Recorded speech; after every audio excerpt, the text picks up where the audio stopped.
प्रणाम। और ठीक है ठीक है दादाजी। हाँ, मैं आपसे कुछ जानना चाह रहा था। मैं अच्छा एक्चुअली क्या हुआ कि कल रात मेरे को नींद नहीं आई। नींद मतलब मैं थोड़ा सोच रहा हूँ अपने गांव के बारे में ना, ठीक कि जो हम लोग जो नौटिया लोग हैं, हाँ ठीक हम लोगों की उत्पत्ति कहाँ से, मतलब हमारा जो मूल था ना, जो ठीक हम यही हिमाचल में कहाँ से कब आए हम लोग, मतलब कहाँ से आए। हाँ ये इस बारे में ये हमको थोड़ा इतिहास तरफ जाना पड़ेगा, क्योंकि हम लोग जो यहाँ पर माती में हैं, हम नौटियाल तो हमारा मूल जाति है, लेकिन हमें लिखवार भी कहते हैं। अच्छा। और इसका जो इतिहास में अगर हम जाएंगे तो जी। हमारा लगभग यहाँ पर करीबन 250 या पौने 300 साल का इतिहास है इस गांव में। अच्छा। इससे पहले हम लोग यहाँ से, हमारे पास जो वंशावली है, मैंने जो तुम्हारे पास वंशावली, तो हमारे पास एक चार्ट है। अच्छा। अच्छा। ये जो है महाराजा सुदर्शन शाह के, जब सुदर्शन शाह टेरी आ गए, इतिहास की तरफ थोड़ा जाना पड़ेगा।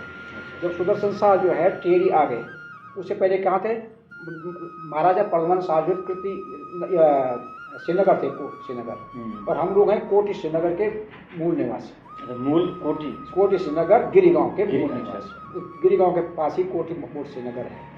पर जब श्रीनगर में राजधानी हुआ करती थी, तो महाराजा परमान शाह जब गोरखाने के द्वारा मार दिए गए देहरादून में, तो वहाँ पर फिर जो है अपनी तपड़ी मर गई। इसका इतिहास में अगर हम जाएंगे तो लगभग ये 1803 की बात है। तो 1803 में जो है वहाँ जब गोरखानी पड़ गई, तो महाराजा परमान शाह मारे गए।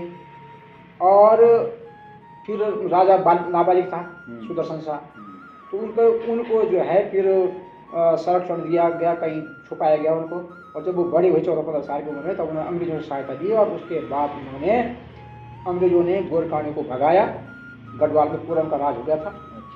और उन्होंने गोरखाने को भगाया, और उस एवज में बताते हैं उसमें 5 लाख का खर्चा आया था गवर्नमेंट, ब्रिटिश गवर्नमेंट का।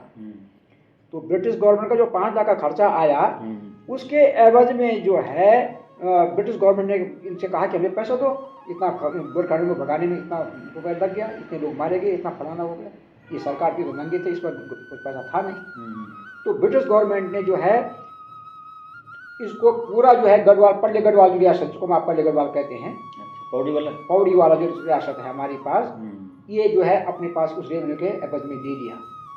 और हमें जो है ये कहा राजा को कि भाई तुमको अब 2 जनपद, दो ये इलाका था टीरी गढ़वाल तुम्हें दिया जाता, और बाद बाकी सारा जो वो गढ़वाल था, जो राजा की जहाँ राजधानी थी, वो जो है अंग्रेजों के अधीन चली गई। ये समझौता हुआ, क्योंकि पैसे हमारे पास थे नहीं। उन्होंने कहा भाई ठीक है, हम यहाँ के रेवेन्यू से अपना उठा लेंगे, और तुम्हें हमें यहाँ का जो है इतनी तुमको छोड़ना पड़ेगा। तो राजा तो मारे गए थे, 15 साल मर गए थे। अब सुदर्शन शाह के कार्यकाल के दौरान ही तब इन्होंने वहाँ से श्रीनगर से अपनी राजधानी टेरी बनाई। तो जब टेरी बनाए, तो हमारे लोग इनके साथ में जो है महाराजा के साथ में कुछ लोग टेरी आ गए, क्योंकि महाराजा के छत्र छाया में ही अपना काम धंधा करते थे, और उनके साथ में नौकरी चाकरी करते थे। और ये राजा के मतलब विश्वास पात्र लोगों में से लोग थे, नौटियाल लोग। तो राजा के यहाँ का देखभाल सम्मिलित काम में था, तो इसके हमें देखभाल। हाँ, ये बात एक बार बोले थे ना। हाँ। पर जो है क्वेश्चन से हम मेरे मन में थे, हम जब नौटियाल बोले कि हमको दिखार बोला जाता है। हाँ, अब उसमें मैंने दिखार की बात जो कही, दिखार इसलिए हमको कहा जाता है कि मैंने कहा ना कि जब ये राजा के साथ इनका संबंध था, तो ये राज दरबार में भी चाकरी करती थी। और ये जब टेरी रियासत बनी, तब ये राजा के साथ में वहाँ पर आ गए। अब राजा ने इनको जो है कुछ लोग हमारे भाई बहन वहाँ राज दरबार में देखभाल का काम और दिनेश का काम, कुछ ऑफिसों का काम करते थे, पढ़े लिखे लोग थे। तो राजा ने विशेषकर जो है इनको जो है हमारे कुछ लोगों को, जब श्रीनगर से राजधानी ट्रांसफर टेरी हुई, श्रीनगर के कार्यकाल के दौरान ही राजा ने जो है रमाई के बंदोबस्त के लिए, रमाई में राजा के विरुद्ध में ढंडक मतलब था, ढंडक होता है राजा के विरुद्ध, मतलब ढंडक का मतलब होता है कि राजा के विरुद्ध में एक किस्म से एक अफवाह फैला जाए। अब पब्लिक जो राजा का विद्रोह करना, राजा का अफवाह फैला देना। अच्छा। कि राजा ऐसा कर रहा है और हमारे साथ ऐसा कर रहा है, और लोग मतलब राजा के अगेंस्ट। अच्छा, उसके अगेंस्ट। तो उस ढंडक मतलब उसके राजा के अगेंस्ट कोई लोग न बोले, इसलिए हमारे कुछ लोगों को राजा ने जो है वहाँ पर जो है रमाई के बंदोबस्त के लिए भेज दिया। अच्छा। जो हमारा वंशावली के मूल जड़ में लिखा हुआ है कि महाराजा सुदर्शन शाह के छत्र छाया में, परमान शाह और सुदर्शन शाह के छत्र छाया में श्रीनगर कोटी से रमाई के बंदोबस्त के लिए आए। और ये रमाई के बंदोबस्त के आने के बाद फिर श्रीनगर चले गए, फिर ये जो है दोबारा आए। तो रवाना का पूरा बंदोबस्त का मतलब यह है, बंदोबस्त का मतलब कि वहाँ की जनता के साथ में अच्छा व्यवहार करना, उन लोगों को जो है अपने पक्ष में करना पहले, फिर राजा के पक्ष में करना। अच्छा। ताकि राजा के दिल में कोई मतलब इस प्रकार का ढंडक, या उस वक्त ढंडक का मतलब था कि उसका जो है विरोध न करे, विरोध की आवाज़ नहीं। तो इस प्रकार ये लोग काम करते थे। फिर राजा की कचहरी, जैसे उन्होंने एक राजगढ़ी बनाई है, फलाने बनाए, तो हाँ हमारे लोग रहने लगे। तो हमारे लोग रहते, लोगों मुकदमे फलाने होते थे, तो वहाँ पर वो लोग देखभाल का काम करते थे, अर्जनिवेश का काम करते, इसलिए उनको लिखवार करने लगे। अच्छा। हम लोगों को लिखवार करने लग गए कि भाई आप जो राजा के एप्लीकेशन लिख रहे हैं, फलाना लिख रहे हैं, राजा के प्रार्थना पत्र लिख रहे हैं, तो लिखवार करने लगे। अच्छा देव, एक तो हमारे ये जो बोलते हैं कि जागीरदार में बोलते हैं, हमारी जागीरदार का प्रश्न फिर बाद में है, ये भी एक इतिहास का पन्ना है। अच्छा। जब हम वहाँ से रवाए से हमारे कुछ भाई बंधु वहाँ रह गए, और फिर हम कुछ लोग जो है वहाँ से धीरे धीरे हम माती शिफ्ट हो गए। अच्छा। कुछ लोग माती शिफ्ट हो गए। राजा ने हमें पूरी छोड़ दे रखी थी कि आप जहाँ चाहो वहाँ रहो, क्योंकि आप हमारे खैर को आए हैं और आपके लिए कोई दिक्कत नहीं है, आप कहीं भी रहो जहाँ आपको अच्छा लगता है। तो इन्होंने कहा साहब वहाँ रहने को हमको अच्छा नहीं लग रहा, हम इधर सारा घूमे, कभी चांदकोट की तरफ, फलाना वहाँ कंसेण, और फिर इन्होंने जो है यहाँ माती में डेरा जमा दिया अपना। अच्छा। नोटियाल लोगों ने यहाँ पर 2-3 मूल परिवार बताते हैं पहले कि वहाँ पर सेवान लोग थे, एक आध कोई हमारे हरिजन परिवार भी थे, बाद बाकी और कुछ नहीं था। तो इन्होंने यहाँ डेरा जमा दिया। तो ये डेरा जमा दिया तो यहाँ पर इनका अपनी कचहरी लगाने लगे, क्योंकि इनको वहाँ का काम यहाँ करने लगे। तो तुम्हें याद होगा कि हमारे एक पालेगांव में एक ऑफिस था जहाँ पर जेल भी थी एक। अच्छा। तो इस इलाके का सारा रेवन्यू जो है हम लोग इकट्ठा करते थे। मैं यहाँ पर कचहरी भी लगती थी, मतलब एक कचहरी लगती थी। कचहरी क्या होती है? कचहरी का मतलब एक कोर्ट, मिनी कोर्ट। अच्छा। मिनी कोर्ट लगती थी हमारी। अब पूरे रवाई तक के फैसले जो है हमारे यहाँ पर होते थे, छोटे मोटे फैसले हमारे सारे। हाँ बिल्कुल, बाप दादा इतने बड़ी पद तब तो मैं कह रहा हूँ इतिहास इस प्रकार का है कि हमारा, कि जो बड़ा गौरवान्वित करता हम लोगों को। हमारी पुलिस के बारे में कोई जानते नहीं आज कि हम क्या हैं, हम कहाँ हैं। यानी आपने मेरे को एक दिन बोला था ना कि बेटा तो मुझे तो ये जानकारी है कि मैं हमारे यहाँ, हमारे पिताजी प्रधान रहे इतने साल तक, फिर राजेंद्र बड़ाग जी थे, फलाने लोग थे, हमारे घर में कई लोग आते थे, तो वहाँ पर चर्चाएँ चलती थी। मैं जब बच्चा था तो मुझे बड़ी जिज्ञासा था इस बात में जानने। तो मैं उसके बाद जब ये चर्चा खत्म हो जाए, पिताजी बाद में पूछता था कि पिताजी आगे ऐसे ऐसे क्या हुआ, तो पिताजी मुझे विस्तार बताते थे कि ये था ये था ये था। वो मेरी मेमोरी में, बचपन की मेमोरी में मेरे में समा गए। यहाँ हमारे गाँव में बहुत पढ़े लिखे लोग हैं, लेकिन उनको इस इतिहास के बारे में जानकारी नहीं है कि जितनी जानकारी मुझे है। मैंने मेरे भाई से बात की, उन्होंने बताया कि हाँ गुलाब के वास्तव में जानकारी, वो बहुत पुराने आदमी, 50-60 साल के हैं। तो ये जानकारी हमें उन लोगों के थ्रू मुझे मिली, और ये मेरी मन पटल पे जो है छप गई। अब जब ये कचहरी लग गई, तो तुम्हारे यहाँ पर एक त्रिपुरा मकान है, तुम्हें याद होगा, ये पटवारी जी का और इनका बड़ा जी का मकान है। तो जब हम छोटे छोटे बच्चे थे, तो वहाँ पर ये बांस के और रिंगाल की पिटारी थी। पिटारी मतलब झीड़े टाइप के, बड़े बड़े ऐसे बना रखे, पिटारी कहते थे उनको। उनके अंदर वो दस्तावेज थे, अब जो फैसले होते थे। अच्छा। पूरे रवाई के लोग आते थे, बन इधर सारा रानीगढ़, इधर सारा, इधर आपका उपरीकोट, भरानकोट तक के सारे लोग आते थे। उनका डिसीजन यहाँ पर होता था। छोटे मोटे मुकदमे में राजा ने पावर दे रखी थी, आप अपने स्तर पर समाप्त कर दें। हाँ लिखवारों को कि आप, क्योंकि सबकी जनता की बस की नहीं थी भाई कि कोई वहाँ राजा के यहाँ जा सके। कौन जा सकता था? गरीब जनता थी, राजा के यहाँ। तो राजा ने ये किस्म के पावर, छोटे मोटे पावर इनको डिलीगेट कर रखे थे कि भाई हमारी तरफ से ये छोटे मोटे फैसला आप कर दें। लेकिन जो भी दस्तावेज में जो है,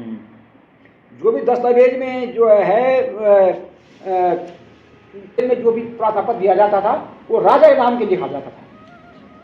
और मेरे पास उस समय के दस्तावेज हमने तो वहाँ पर पिटारों में थे, हम निकालते थे, बच्चे छोटे छोटे बच्चे, तो हम उनको फाड़ते थे जलाने के लिए। तो हमारे बुजुर्ग कहते थे, अबे हमें कहते दादाजी काय के हैं चिट्ठी, क्या है पे, क्या है लिखा हुआ है, बड़ी बड़ी वो से जैसे बांस पेपर पे, और हाथ से लिखे हुए कलम से।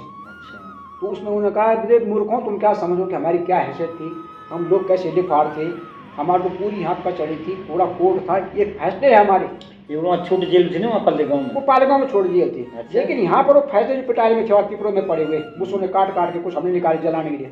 वो कह रहे तुम आज क्या जानो। तो उन पिटारों में ऊपर से बकरी के खाल के उसके ढक्कन थे, और उसके अंदर वो पिटारों में वो दस्तावेज रखे हुए थे। तो उन दस्तावेज में हम उनको पढ़ नहीं पाते थे फैसलों में। तो उसमें सबसे पहले क्या प्रार्थना पत्र होता था, तो जो हमारे पास वो फैसले थे, उनमें जो फैसले तो हमने यहाँ पर करना था, लेकिन प्रार्थना पत्र महाराजा को लिखा जाता था। तो हमने अपने बुजुर्गों को पूछा कि महाराज इसमें लिखा हुआ क्या है ये। तो मुझे आज भी वो याद है, मैंने फिर पिताजी से पूछा, और तब उन्होंने मुझे बताया कि भाई ये चीज़ है, अपने एक कागज वहाँ से निकाला, अपने घर में लाया, वो पुराना एक फैसले की नकल। तो उसमें क्या एक प्रार्थना पत्र जैसे मैं देखा तो महाराज की स्तुति थी की जाती थी। तो मैं तुम्हें वो बताऊंगा कि प्रार्थना पत्र का जो ऊपर का टाइटल था क्या था। तुम्हें बड़ा ताजुब होगा कि कोई प्रार्थना राजा को लिखी जाती है, कोई भी, तो उसमें राजा के लिए एक बड़ी भारी सम्मानित भाषा में लिखना पड़ता था। तो उसका ये गढ़वाली में मैं आपको बताऊंगा कि वो क्या लिखा हुआ था। वो मुझे आज भी याद है और इस प्रकार, हाँ मुझे ये थोड़ा बहुत इस ये पे में लिखा हुआ है। उसमें था कि महाराजा जो है बद्रीनाथ, साक्षात बद्रीनाथ बोला जाता था। और वो जो एक फैसला था वो महाराजा ये जो है ये इसके दौरान का था, नरेंद्र शाह के दौरान का। तो उसमें जो है नरेंद्र शाह को डिग्री हासिल थी अंग्रेजों के द्वारा। तो उनके लिए प्रार्थना पत्र में क्या लिखा हुआ था ऊपर, वो मैं तुम्हें बताऊंगा। तुम्हें ताजुब होगा कि इतना हिसाब से महाराजा को पत्र लिखा जाता है। ऐसा नहीं कि हम सीधे महाराज पलाड़ा और सीधा ये हमारा जो त्रिपुरा चौक था ना ऊपर, हाँ ठीक है, वहाँ पे लगती थी कचहरी, आप जैसे आप बोल रहे थे ना। हाँ। तो कचहरी मतलब क्या हुआ, कैसे लगती थी? वो कचहरी थे कि सारे जो इस इलाके के रवायत के जो सारे फैसले थे बंदोबस्त के वहाँ पर होते थे। लोगों के आपस में झगड़े लेना देना वहाँ पर जो है सुलझाए जाते थे, छोटे मोटे। और रेगुलर संबंधी कोई मामला मालगुजारी, ये सब बारे में किसी को दंड करना या किसी को फलाना करना या किसी को एक आदमी की जेल करना, तो वो होता था। हमारी पालेगांव में एक जेल भी थी, आपने सुना था। पालेगांव एक मकान था, छोटा मिनी जेल थी। तो वहाँ पर एक आधी रात उसको रखा जाता था, ज़्यादा नहीं रखा जाता था। बाद में उससे मुँह लगा भरा के जो है उसको फाइनल कर दिया जाता था। अब सवाल यह है कि जो यहाँ पर जितने भी फैसले हो रखे हैं वो सब महाराजा शाह के नाम से हो रखे हैं। अच्छा। उसमें जो है जो प्रार्थना पत्र है सारे महाराजा, जो मैं प्रार्थना पत्र वहाँ से कुछ लाया और पिताजी को पढ़ाया, मैं तो पढ़ने नहीं आ रहा था उस समय, वो बहुत ऐसी भाषा में था। तो उनको उन्होंने पढ़ाया कि ऊपर जो स्तुति वंदना है महाराजा की। अच्छा। उसके बाद ही इसमें जो जैसे प्रार्थना पत्र आपने दिया महाराजा को, तो महाराजा को आप प्रार्थना पत्र देंगे तो आप पहले स्तुति वंदना करेंगे। अच्छा। तो स्तुति वंदना इस प्रकार थी, जैसे हम कोई सेवा में श्रीमान जिलाधिकारी लिखते हैं कोई प्रार्थना पत्र पे, तो वहाँ पर ये था कि स्वस्ति श्री 1008 बद्रीश चरण his highness lieutenant colonel LLD साहिब बहादुर, अच्छा, महाराजा टी नरेश श्री नरेंद्र शाह जी महाराज की सेवा में अपनी अर्ज पेश कर दूँ, ये उसके द्वारा वादी के द्वारा लिखा जाता था। तब उसके बाद जो है कमेटी बैठकर उन्हें अपनी समस्या को लिख दिया, दूसरे ने अपनी समस्या को लिख दिया, फिर वहाँ विचार विमर्श हुआ। फिर इनके जो फैसले होते थे वो फैसले महाराजा की तरफ से ही होते थे। कौन व्यापार महाराजा सनी साक्ष्य रखते हुए उसमें लिखा अधिकार तो इनको तो नोट लिखवा लो, इनका द्वारा दिया जाएगा, लेकिन प्रार्थना पत्र महाराजा के नाम से लिखा जाएगा। जो फैसले हो महाराजा शाह की स्तुति के साथ ही लिखा जाएगा। कि महाराजा शाह का प्रतिनिधि के तौर पर हम ये सही आपका पक्ष माय विपक्ष माय जो भी डिसीजन उसमें करेंगे वो करते थे। और वो ही सबको यहाँ पर मुकम्मल होता, क्योंकि राजा के पास इतनी व्यवस्था नहीं थी कि राजा जो है सब जो है लोग दरबार में अपने मुकदमे के लिए जाते। छोटे मोटे मुकदमे झगड़े छोटे मोटे यही गाँव में ही हो जाते थे। एक आदमी किसी को जेल रखना तो पालेगांव हमारे पास जो जेल थी उसमें उसको बंद किया जाता था। एक आदमी के लिए कुछ मामला है फलाना है, उसको मुझे लिख दिया थे भाई मुझे दे भाई इतने दिन में मैं तुम्हारा मामला जमा कर दूंगा, फलाना कर दूंगा। तो ये इसी मामले के जो हमारा प्रश्न होता था उसी में हमारी जागीर होती थी। जिसे हमको जागीरदार कह रखा था, जो तुमने चैप्टर उठाया था कि हम जागीरदार करते थे। तो इस चैप्टर को मैं कभी फिर बाद में भविष्य में तुम्हें बताऊंगा जब बैठेंगे, क्योंकि आज 2-3 क्वेश्चन और भी हैं, लेकिन मैं आज थोड़ा सा कहीं किसी काम से उत्तरकाशी जा रहा हूँ। और ये जागीर से संबंधित जो मामला था इसको मैं तुम्हें विस्तृत में बताऊंगा कि जागीर क्या चीज़ थी और जागीर क्यों मिली थी और जागीर में हमें क्या सुविधाएं थी। तो ये जो हमारे पास जागीर थी यहाँ पर, ये बहुत बड़ी बात थी, ये कोई सामान्य बात नहीं थी। ये राजा के प्रतिनिधि को जागीर मिलती है, जिसमें राजा के राजकोष से हमको मिलता था पैसा, और वो पैसा जो है हम अपने पे खर्च करते थे। मतलब एक किस्म से राजा हमारे विश्वास प्राप्त लोगों को जागीर देता था। और क्योंकि हम राजा के लिए इतना रेवेन्यू इकट्ठा कर रहे हैं, राजा की व्यवस्था को बना के रख रहे हैं, राजा को फैसलों को कर रहे हैं, तो सारी पावर यहाँ पर एक किस्म से छोटी मिनी कोर्ट यहाँ पर हो गई और सारी पावर हमको यहाँ पर छोटी मोटी यहाँ के इलाके के डेलीगेट कर दी। इसलिए हमको अपने कहते हैं हम जागीरदार हैं, देखभाल लोग हैं। तो क्योंकि हम राजा के प्रतिनिधि के रूप में यहाँ पर काम करते थे। इसमें 2-4 मुल्क के बड़े बड़े जो देता मतलब ये थे जो सरपंच क्या है उनको बुलाते थे उस कचहरी में। तो उस समय से भी एक आध फलाना है, सब लोग यहाँ पर आते थे, तब डिसीजन करते थे किसी का छोटे मोटे फैसले यहाँ पर, ताकि लोगों को महाराजा के पास न जाना पड़े, उनका खर्चा न लगे, उनका समय बर्बाद न हो। गरीब जनता कहाँ की दूर जाती थी, टीवी और कौन जा सकता था। तो इस प्रकार का ये प्रार्थना पत्र था जो मैंने तुमको अभी बताया और इसमें डिसीजन होता है। दूसरे दिन हम तुम्हारे साथ ठीक है, हाँ 2 दिन को और जाइए ना, तब दूसरे कोई दिन बात नहीं, आपको। मुझे जब टाइम मिलेगा ठीक है। तो आप मुझे कभी करते हैं जी। तो मैं इस बारे में बता दूंगा। हमारी भावी पीढ़ी को जानकारी होनी चाहिए तो हमारी इतिहास हाँ, क्या सही बात है। है। अभी तो मैं आपको बता रहा हूँ कि यहाँ पर जो है ये हमारा इतिहास जो है राजा के साथ जुड़ा हुआ रहा। राजा जो है, लास्ट राजा जो है ये 60 पीढ़ी तक हुए, 60 पीढ़ी तक, और 54 पीढ़ी में प्रद्युम्न शाह थे श्रीनगर में। हम 54 पीढ़ी में आगे थे वहाँ से, और यानी 60 पीढ़ी तक हम राजा के साथ जुड़े हुए थे। इसका मतलब हमारी 7-8 पीढ़ी चल रही है, वो बराबर वैसी चल रही है। आप समझ रहे बात में?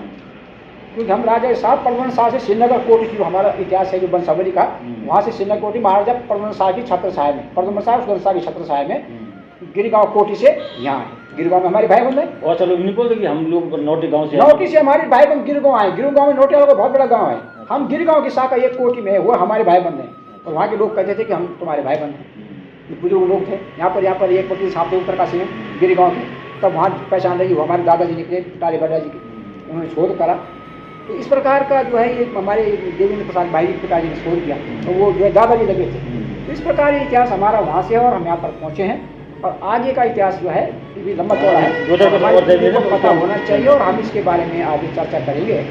और आपको ये जानकारी जो मेरे पास जानकारी मैं आपको फिर मिलूंगा। हाँ बिल्कुल, बहुत बहुत धन्यवाद है। कोई बात नहीं, जो तुम्हारा इतिहास है और हमको गर्व होता है कि हमें इस चीज़ को बताने में, और हमें जब याद है तो हम बता सकते हैं। आगे की जानकारी नहीं। आप अगर यहाँ आ जाएंगे तो मैं आऊँगा। कोई बात नहीं, मेरे घर पे आना, 2 दिन को और जाए छुट्टी में ना। बिल्कुल, जो भी है, जो मेरे पास जानकारी होगी मैं अपने इसके बारे में आपको दे दूँगा, क्योंकि मुझे अपने बुजुर्गों से वो मेरे पास वो जानकारी हासिल है और मैंने वो नोट भी कर रखी कुछ जानकारी जो वैसे मैंने बताया तो मैं इस प्रकार की जो मैं आपको बताया। और ये ऐतिहासिक ऑथेंटिक मामला है। सही बात। ये मैं बता रहा हूँ कि 54 पीढ़ी से 60 पीढ़ी तक राजा रहे और हम हमारा अभी 7 पीढ़ी माध्यम में हो गए हैं।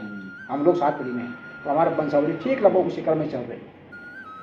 और हम राजा के साथ जुड़े हुए रहे और हम यहाँ के प्रतिनिधि के रूप में थे, उनकी चलती थी। आज बदले समय बदल गया, आज कौन समझ, हमारे पता ही नहीं हमारे लोगों का कहाँ से आए, हमारे पता ही नहीं। इस वीडियो को देखे ना जब दिखाएंगे, हाँ, अगर इससे हमारे हमारे बच्चों को इस बारे में जानकारी हो कि हम लोग आए कहाँ से, हमारा क्या इतिहास है और हम क्या थे। होना चाहिए, अपना इतिहास होना चाहिए। प्रत्येक मनुष्य का इतिहास होता है, होना चाहिए। नहीं है आखिर हमारा इतिहास तो बहुत गौरवान्वित इतिहास रहा, क्यों ना हमारे बच्चों को जानकारी है ना। तो आप कोई भी जानकारी और चाहेंगे तो जो जितनी ज़्यादा मुझे याददाश्त है उतने मैं आपको बता सकता हूँ। बहुत बहुत धन्यवाद। चलिए